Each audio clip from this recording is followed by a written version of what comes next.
Suite, l'histoire d'un verre au blanc. Quatrième partie. Le verre de bière est toujours là, debout sur la table du fort de café. Mais aujourd'hui, il sépare Madame Malom Mabata de Vogo, accouru lui rendre visite. Le verre est vide. Il représente à la fois l'infinie satisfaction et l'anxiété infinie, une contradiction qui symbolise l'attente des gens. La jeune femme tendit le bras vers une bouteille pleine d'un liquide virant à l'indigo. Elle versa le liquide dans le verre et regarda attentivement celui-ci. Elle sourit.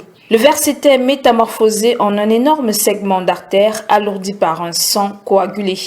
Contre ce segment, les tatouages des bières, des liqueurs ou simplement de l'eau minérale. Ces armoiries particulières des bières d'Alsace plastronnent. Qui peut les empêcher de s'enivrer de permanence?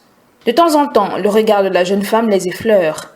Elle lui rappelle une certaine nuit au cours de laquelle, pour la première fois de sa vie, elle entrevit la porte du vrai bonheur qui s'ouvrait sur le champ de sa vie. Elle entrevit ensuite la vertigineuse immensité de ce champ, coiffé d'une tout aussi vaste calotte d'épis.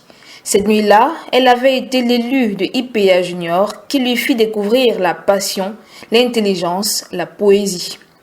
Le regard de Vogo s'égare de temps en temps lui aussi vers le verre de bière au blanc des bières d'Alsace. Ses yeux interrogent la puissance de ce verre pour y faire surgir la destinée de sa propre puissance, de sa propre ivresse. On sait ce que c'est. Après un mois de séparation seulement, Vogo était malade à en crever de l'absence de la jeune femme. Son désir du corps de l'aimer le rendait fou. Après l'inculte Malom Mabata, Vogo se sentait propriétaire.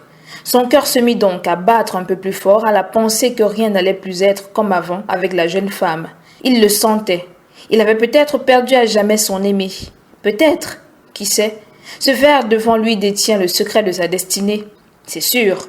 Mais comment faire partager à son aimé ses espoirs et ses craintes?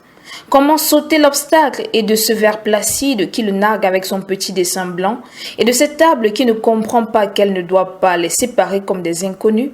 Vogo a retrouvé en ville une femme aux dimensions nouvelles, une femme insolite, distante, maniérée à l'instar des femmes de la nouvelle société nègre, des villes qui s'alignent sur le comportement des colonisateurs.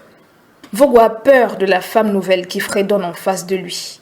Il la voit croiser haut et décroiser les jambes. Il voit celle-ci battre la mesure des airs que répand le tourne-disque. Il voit la jeune femme allumer une cigare et la fumer en plissant les paupières et la placer entre son index et son majeur, très loin des ongles. Il l'écoute, le contredire et rectifier une affirmation que lui, Vogo, trouve logique. Il sent, au son de la voix de la jeune femme, qu'elle se fait condescendante et que, parfois, elle se retient de sourire. Maintenant, Vogo découvre que son égérie parle un français pur, parle rapidement et simplement, donc avec maîtrise comme une diplômée qu'elle est. Ce qui a cependant changé, c'est l'intonation. Depuis un mois, elle a perdu son accent boutou et c'est cela qui donne des complexes à Vogo. Vogo qui n'a pas le damage. C'est pourtant lui qu'on appelle Vogo. Jeune et riche commerçant de son village. On ne devrait pas le traiter de cette façon. Vogo se fâcha et décida de réagir en homme.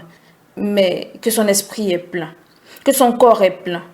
Que le grain de sa peau brille discrètement. Que son visage aux traits nets respire l'assurance et rayonne de mille éclats.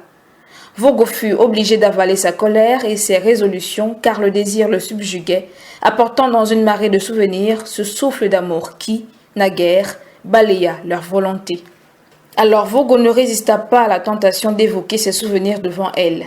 Il parla d'abord d'une voix hésitante, il continua d'une voix chaleureuse, il termina d'une voix convaincante, pensa-t-il.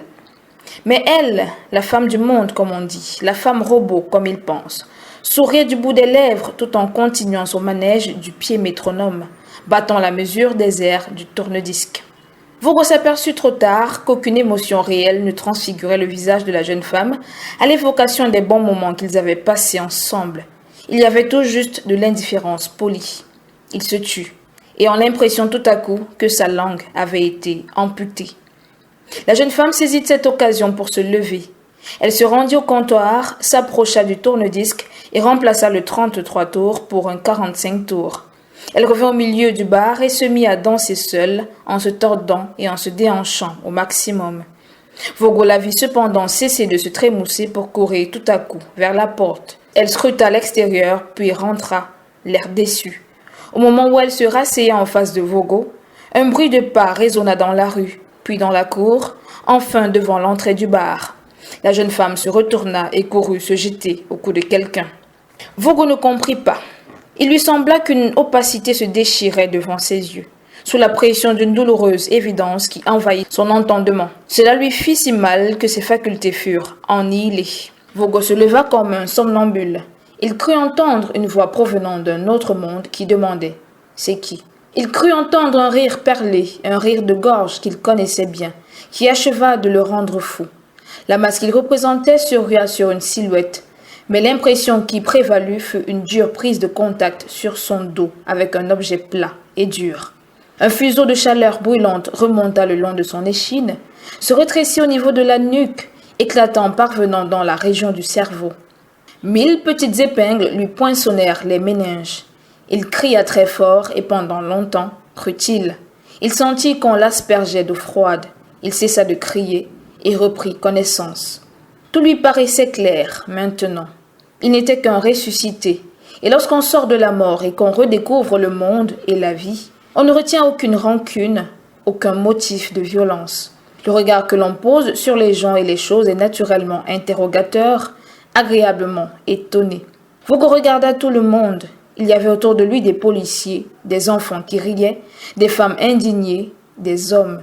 Couché par terre, Vogo sentit que l'eau cherchait de petits ravins entre son cou et le col de sa chemise pour descendre sur le parquet et y former une petite mare. Vogo se leva tout seul, s'épousseta. Sa main monta et descendit le long de son corps comme une langue de chat qui lave son poil déjà propre. Comme le poil du chat, les habits de Vogo n'avaient pas besoin de cette toilette. Vogo chercha des yeux le jeune homme et la jeune femme. Il n'eut pas le temps de chercher longtemps. Les agents de police ne lui laissèrent pas le temps de les trouver. Ils se saisirent de lui comme eux seuls savent le faire et l'emmenèrent vers une jeep découverte. Vogo ne réalisa pleinement ce qui lui arrivait que dans la jeep de la police, lorsqu'on lui mit des bracelets et qu'il se retrouva recroquevillé, maintenant de force, par les brodequins cloutés sur le plancher de la jeep. Il était appréhendé. En se remémorant la scène du bar, il ne se souvint pas de l'instant où son poing était parti dans la direction du visage de ce jeune batog que Madame Maloma Bata avait embrassé avec tant de fougue. Vogo se souviendra moins encore de la seconde où il fut expédié brutalement au sol, jeté comme un ballot. Cela, ça relevait du miracle. Il se dit que le monde est bizarre et que Dieu est forcément injuste. Lui, qui venait de prouver sa faiblesse devant un adversaire, subissait une loi qui ne tenait pas compte de sa conjoncture physique et morale. Pourquoi, en l'arrêtant, la société l'expulsait-il du club de la dignité et de la liberté? Pourquoi ne le comprenait-on pas? Il aimait une jeune femme d'un amour sans partage, c'était son droit. Il avait consenti des sacrifices et parcouru 150 kilomètres en bicyclette. Quelle stupidité y avait-il à faire cela pour l'amour d'une femme? Quel crime y a-t-il à défendre ce que l'on a de plus cher au monde? La notion d'aliénation s'étendrait-elle maintenant jusqu'à l'amour? Toutes ces questions se précipitèrent dans le cerveau de Vogo à une vitesse foudroyante et dans une confusion si grande que la netteté de la formulation en fit les frais. La pensée devint une pensée globale et le sentiment qu'elle sous-produisit se fit amer dans la bouche de Vogo. C'est sans doute à cause de cela que l'on vit ses lèvres remuer en un monologue bafoué qui se voulait une protestation adressée aux policiers. Au poste de police, le jeune campagnard commerçant eut tout le loisir de méditer sur la marche du monde. Il se souvenait d'avoir été au collège dans une ville. Il s'est frotté au mystère d'une cité urbaine, cette grande nouveauté. Mais aujourd'hui, il se découvre étranger à la ville, aux habitants d'une ville, à la mentalité de la société de la ville.